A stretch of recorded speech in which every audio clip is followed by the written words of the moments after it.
বাকলিংসে আজ আমাদের দ্বিতীয় দিন। নমস্কার বন্ধুরা, কেমন আছেন সকলে? আশা করি ভালোই আছেন। সকালবেলা ঘুম থেকে উঠেই ব্যালকনিতে আসি, দেখি শান্ত পরিবেশে দুটো খরগোশ খাচ্ছে, খেলছে, দেখে খুব ভালো লাগলো। ক্যামেরাবন্দি করে নিলাম। তখন অবশ্য কেউ ওঠেনি। এরপর আমরা রান্না বান্না করে খাবার দাবার খেয়ে বেরিয়ে পড়লাম। প্রথমে আমরা ফেয়ার গ্রাউন্ডের দিকেই যাচ্ছিলাম। স্কাইলাইন প্যাভিলিয়নের ভেতরটা দিয়েই যেতে হয়। ঢুকেই দেখি মনে হচ্ছে যেন অ্যামিউজমেন্ট পার্কের মধ্যেই চলে এসেছি। চারিদিকে কত কালারফুল রাইডস, আর মানুষজনদের মধ্যেও অনেক এক্সাইটমেন্ট। আমাদের মধ্যেও কম ছিল না।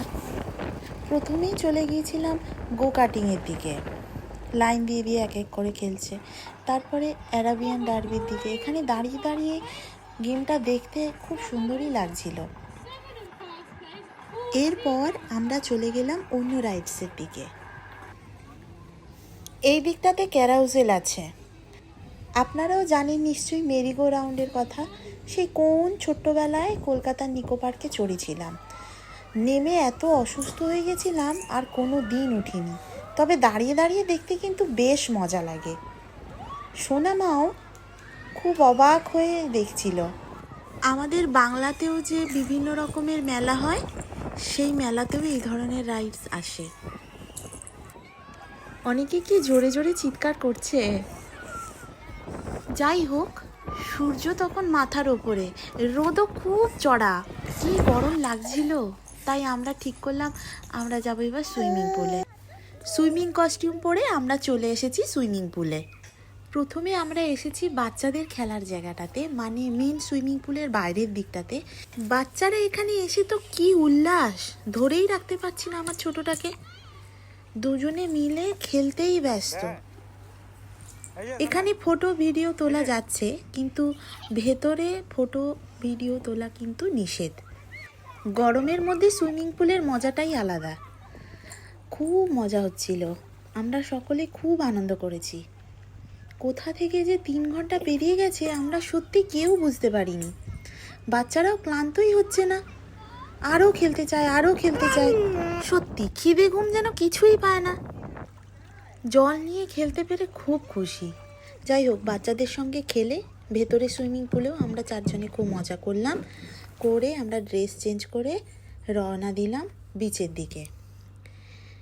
এটা আমার মিঠিমার প্রথম বিচে আসা। খেলতেই ব্যস্ত এখানে। সুইমিং পুল থেকে রুমে গিয়ে আমরা খেয়েই এসেছি।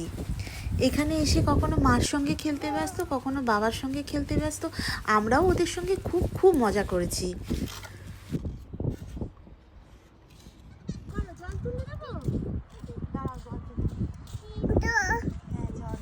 এখন বিকেল 6:30 বাজে। এখানে অন্ধকার অনেকটা দেরিতে হয়, আর এই সময়টা ভাটা চলছে, জল অনেকটা সরে গেছে, তার মধ্যেও অনেকে স্নান করতে নেমেছে। এরপর আমরা বিচ থেকে চলে এসেছি। ছোটোটা জামা প্যান্ট চেঞ্জ করেছি, কারণ ওরটাই ভিজেছিল, আমাদের কারোটা ভিজেনি। ওরা পার্কে কিছুক্ষণ খেলে আমরা চলে গেছি একটা শোতে। গিয়ে দেখি অদ্ভুত কাণ্ড। যে যার মতো সবাই নাচছে, গান নেই, কিছু নেই। তারপরে বুঝলাম আমার হাজব্যান্ড আমার কানে একটা হেডফোন দিল, আর হেডফোনটা নিয়ে দেখলাম গান হচ্ছে। সকলের কানেই একটা করে হেডফোন লাগানো, আর সবাই যে যার মতো নাচছে।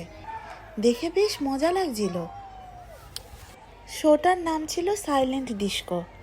আমার তো এই প্রথম আসা, এর আগে তো কখনো আসিনি। তো বেশ মজা লাগছিল, সবাই বেশ নাচ করছিল। আর সোনাও খুব লম্পজম্প করলো। ওর বাবার হাত ধরেও শুধু লাফাতেই ব্যস্ত, শুধু বলছে আবার করো, আবার করো। সকলেই নাচে, এখানে ছোট থেকে বড় প্রত্যেকে খুব এনজয় করেছে। মিঠিমা সারাদিনের পর ক্লান্ত হয়ে ক্র্যাম্পেই ঘুমিয়ে পড়েছিল, আর আমরা বেশ কিছুক্ষণ এভাবে হইচই করে অনুষ্ঠান ঠিক শেষ হওয়ার আগে আগেই আমরা বেরিয়ে এসেছি, নাহলে অনেকটাই ভিড় হতো। এখানে পাশে ড্রিঙ্কস বার আছে, যে যার পছন্দ মতো ড্রিঙ্কস নিচ্ছে। আবার সেলফ সার্ভিস বারও আছে, কেউ সার্ভ করার নেই, যে যার পছন্দ মতো ড্রিঙ্কস নিয়ে নেওয়া যায়।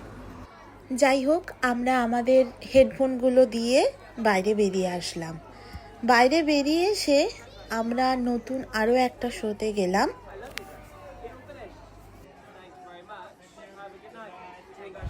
শোটার নাম ছিল রেড কোট শো। ভেবেছিলাম এই শোটাও আমরা প্রায় পুরোটাই এনজয় করতে পারবো।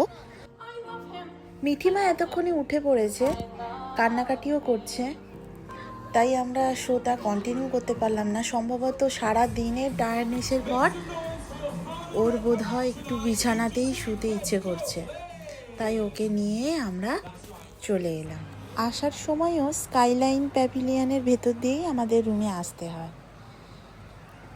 আর এর ভেতরে প্রচুর আর্কেড গেমস রয়েছে, এত কালারফুল গেমস, চোখ যেন ধাঁধিয়ে যাচ্ছে। কোথাও রেসিং গেম, কোথাও শুটিং গেম, কোথাও প্রাইজ জেতার জন্য ডিফারেন্ট চ্যালেঞ্জেস, প্রচুর খেলার জায়গা, প্রচুর। দেখতে দেখতে আমরা রুমের দিকেই রওনা হলাম। সব মিলিয়ে দিনটা দারুণ কাটলো।